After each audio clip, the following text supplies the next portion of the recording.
Welcome on into the Cougar Tracks podcast, powered by KSLSports.com. I am your BYU insider, Mitch Harper. Happy as always to have you on board of the podcast wherever and however you may be listening to the show. Coming to you from San Antonio, Texas, site of the 2024 Alamo Bowl between BYU and Colorado. It was an eventful day on Thursday, kind of a whirlwind in many respects. So much content to unpack.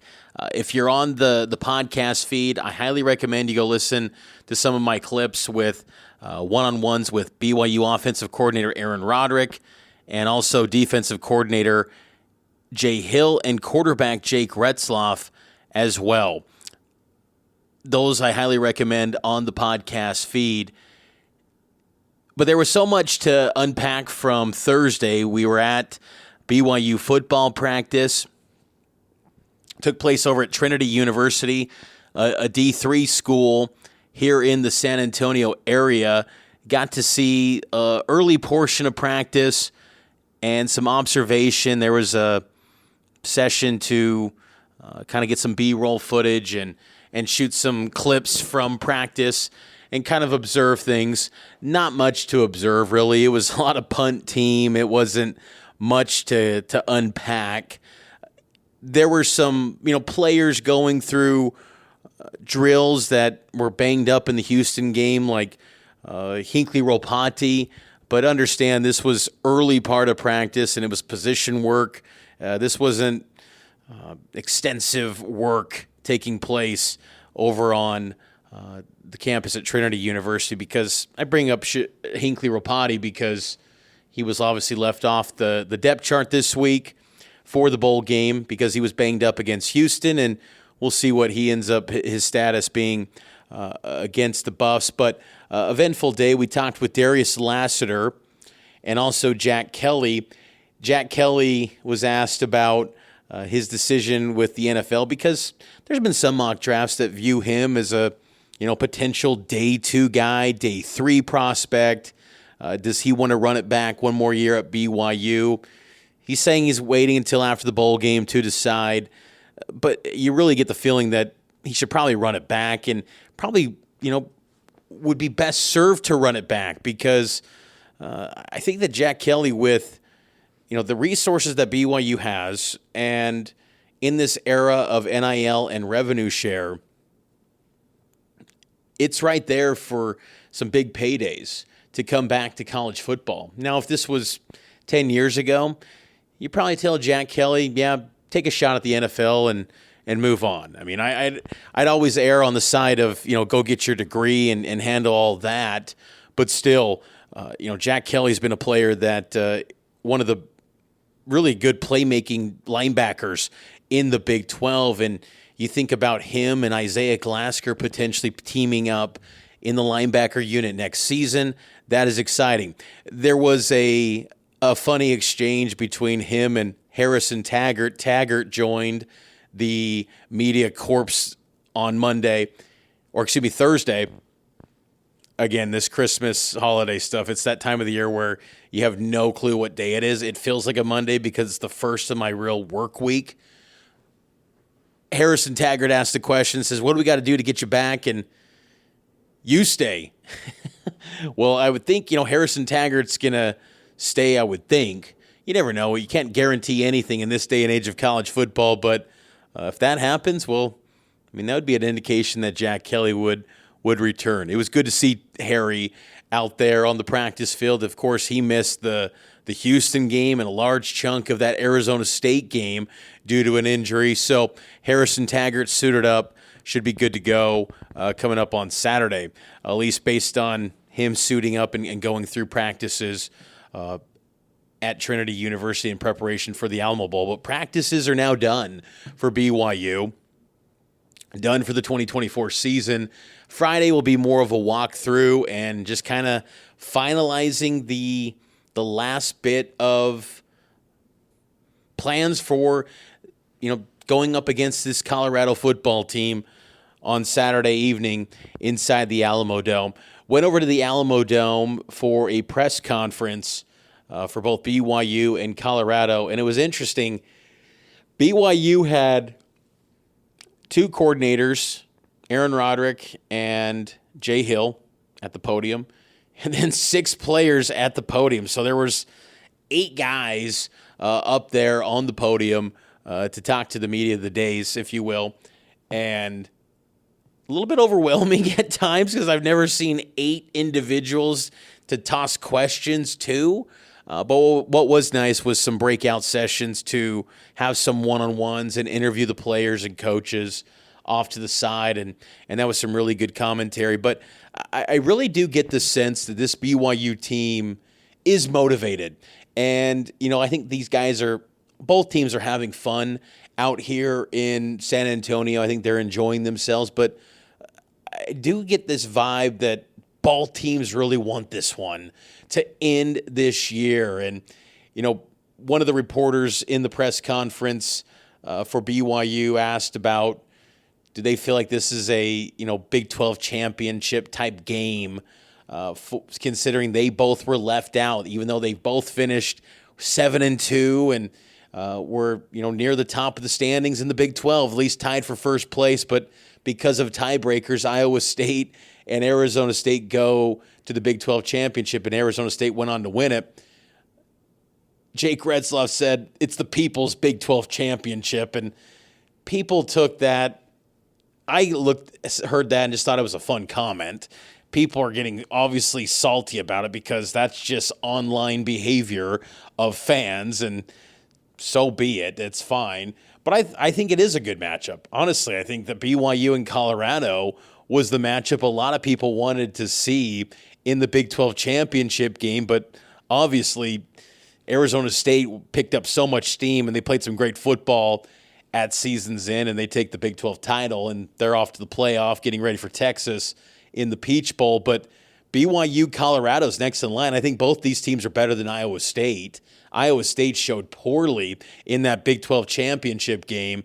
I think Colorado and BYU are next in line, and I think it adds a little bit of juice to this matchup, compared to other bowl games where there really is nothing on the line.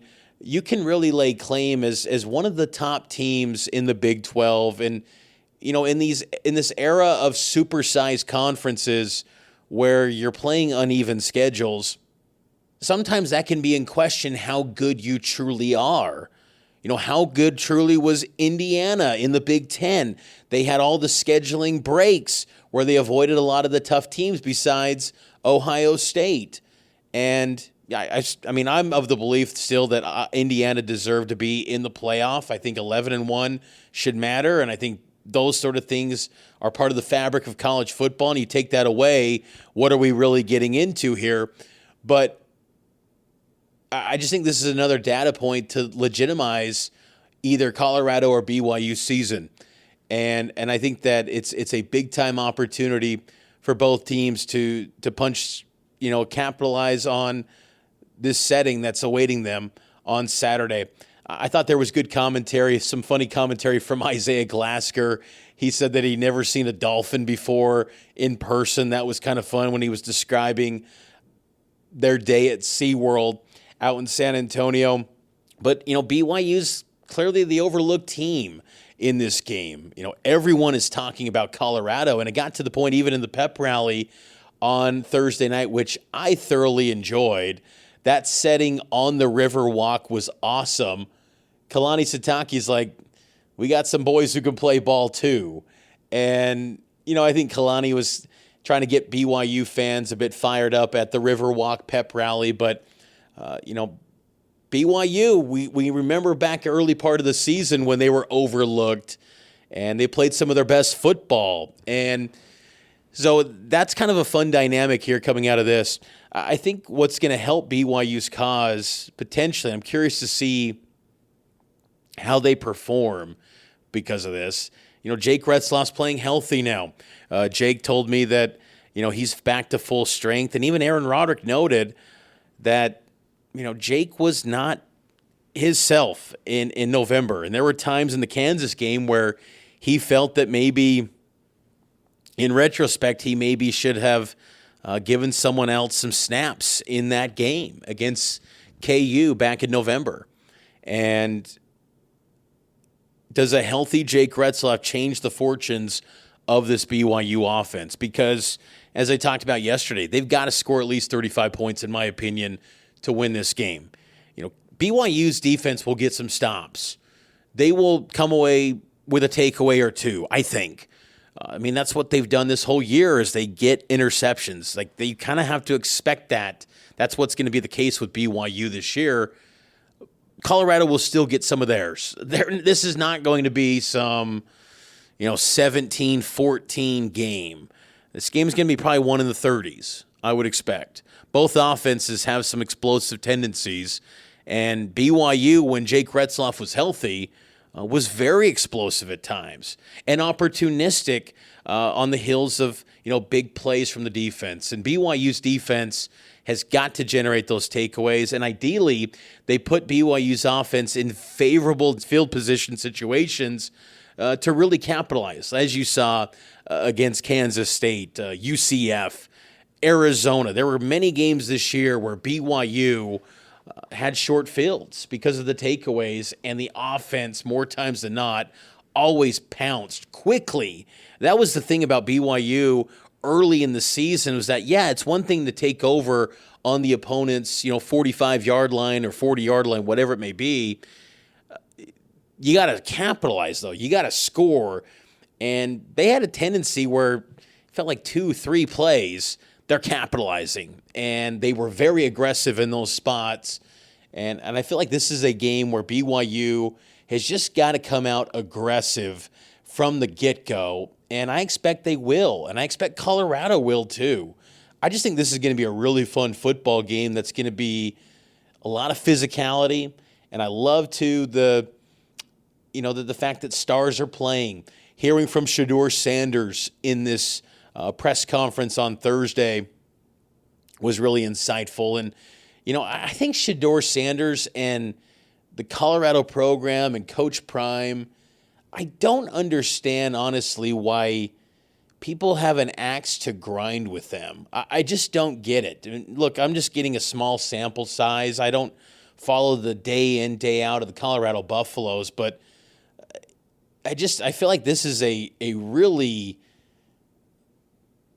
they love football. And these are guys that are looking to win at the highest levels, and BYU is too, but Colorado gets so much scrutiny for the way they go about things and kind of the unique style of how they build out rosters, but everyone's doing it now with the transfer portal. Yeah, maybe it's not 50 guys in the portal like you saw in the first year with Coach Prime, but you're seeing massive roster flips with this portal now. It happens all across the board in college football where some team every couple years is doing a massive flip. And I just find them really interesting. I think even though they've got huge platforms, I think they're very complimentary of their opponents. And Shedeur Sanders, I thought, was very complimentary of BYU's defense. And look, it could just be media speak, player speak, but those guys don't strike me as saying just the canned answers. Like, they're going to say what they feel, whether that makes you not like them or you really embrace them or find that comment supportive or great. They're going to say what's on their mind. And Shedeur Sanders was very complimentary of BYU's defense, and to the point where he even said that he feels blessed to have this opportunity, to have the challenge to go up against a team like BYU's defense and in his final collegiate game. He's going to be a top 3 pick in the NFL draft, probably more realistically top 2 because he's a quarterback. So huge opportunity for BYU's defense. I think Jacob Robinson, people are sleeping on him. That's been the common theme his entire career. Huge opportunity for him in his final collegiate game as well. He can have a big game in this matchup. I think that could bode well for Jacob Robinson and his pro prospects moving forward. So it's a great matchup. Again, I had a lot of fun on Thursday covering all of this. I went down to the Riverwalk pep rally, which, again, that whole event was pretty fun. They had Cosmo and the BYU cheerleaders do some bits. Cosmo had some dancing. The Colorado Buffs, their cheerleaders, and Chip, they had some back and forth, and then it evolved into, well, there was a little bit of downtime as they waited for the teams to come through the Riverwalk, and the MC gave some San Antonio football-based trivia, most of which centered around Ty Detmer and Coy Detmer, which was kind of fun. Then after that, BYU took the stage, and they were pretty hyped. And Kalani, I thought that was, some good commentary from him. Tyler Batty, he was hyped. He ran through turbulence, the Cougar roar, all these different things that are kind of becoming commonplace for BYU game days anymore. And, BYU fans were pretty fired up. But I got to admit, they were outnumbered significantly by Colorado fans. Colorado had the much bigger showing than BYU, and honestly, it kind of felt like just seeing the groups of BYU fans that were there at the amphitheater. And look, this is just kind of my, observations from the media perch at the pep rally. It looked like the BYU sections were primarily filled with the spouses, the kids of players and coaches. It wasn't so much just fans traveling in, and they got a little bit fired up, but Colorado fans seemed to outnumber them significantly, and they were louder, just quite frankly. So is that signs of things to come on Saturday? We'll see, because again, there's that angle with BYU that's maybe a little bit different than Colorado potentially, where they've got the fans in the state of Texas that will show up on game day, but we'll see. I would expect, though, that Colorado's probably going to have more fans in this game coming up on Saturday. That's my expectation, just kind of where it feels like it's trending, but we'll see how that shapes up. The pep rally was fun, though. Coach Prime and the Buffs, they didn't have as much maybe energy in the pep rally as BYU did. I thought BYU brought a little more rah-rah, a little more excitement, a little more pop to the pep rally.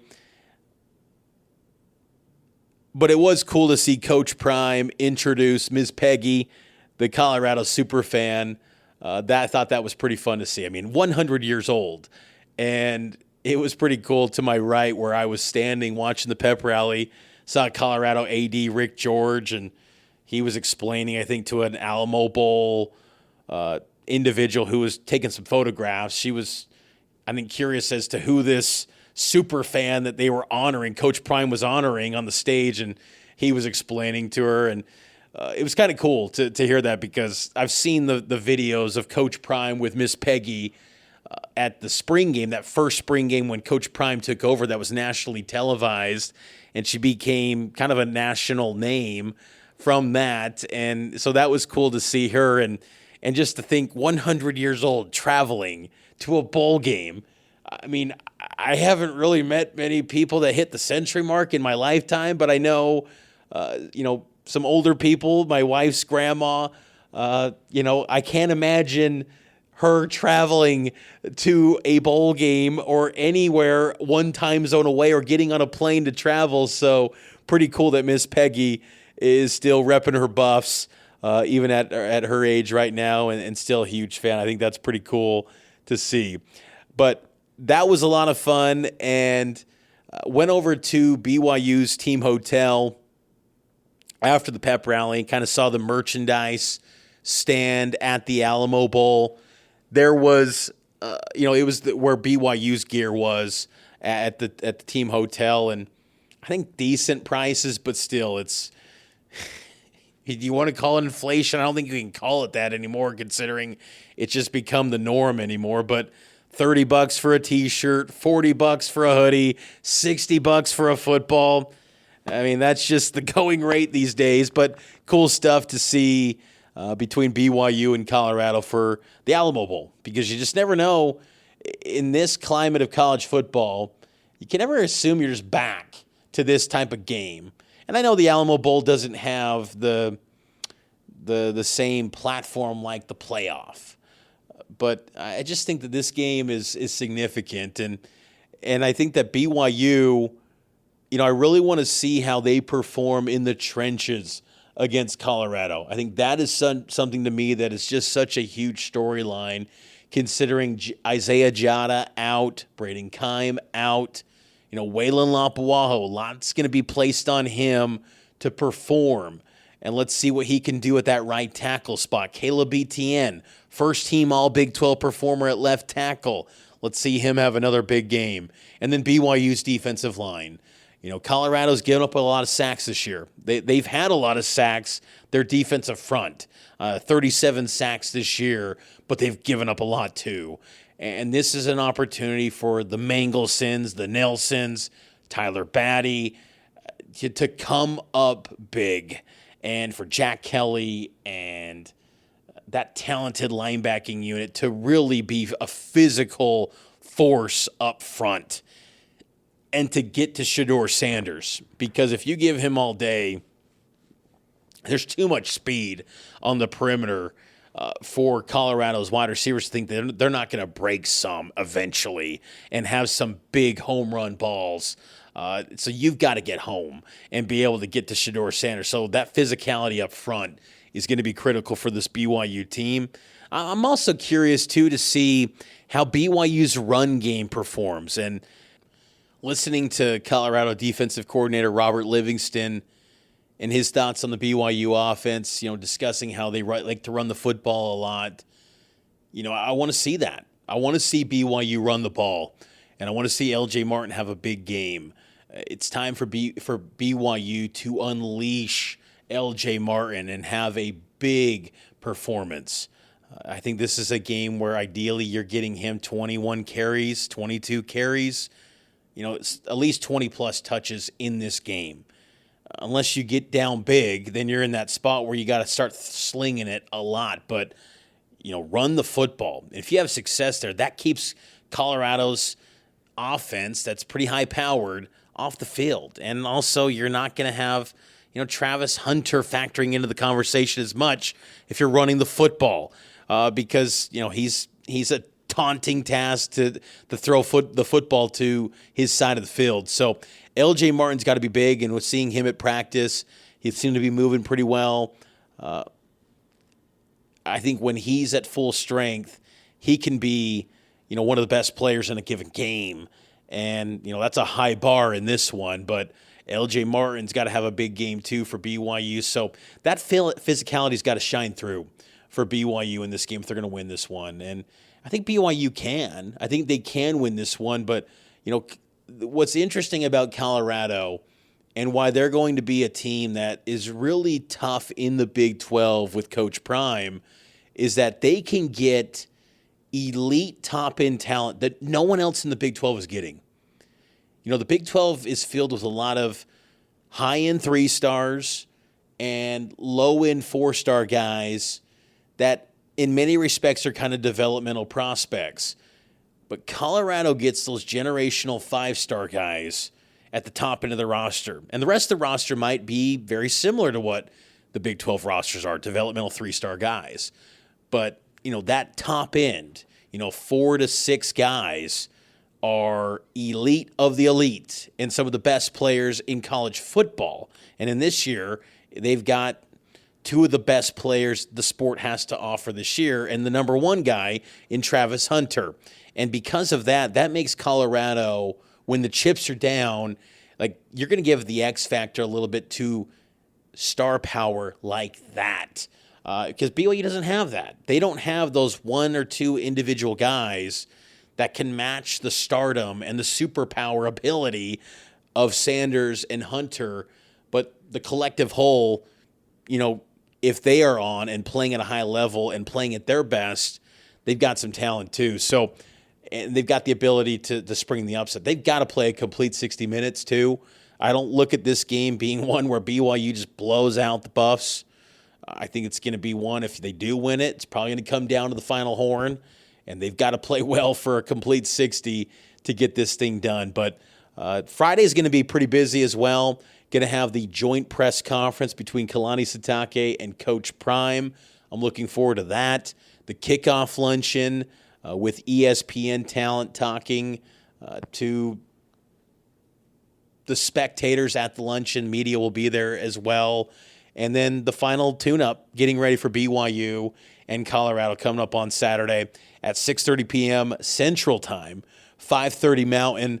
Extended pregame begins at noon Mountain on KSL News Radio and KSLSports.com. And then you'll hear the kickoff at 5:30, and you can watch the game on ABC. So I'll talk to you tomorrow here on the Cougar Tracks podcast, and it's powered by KSLSports.com.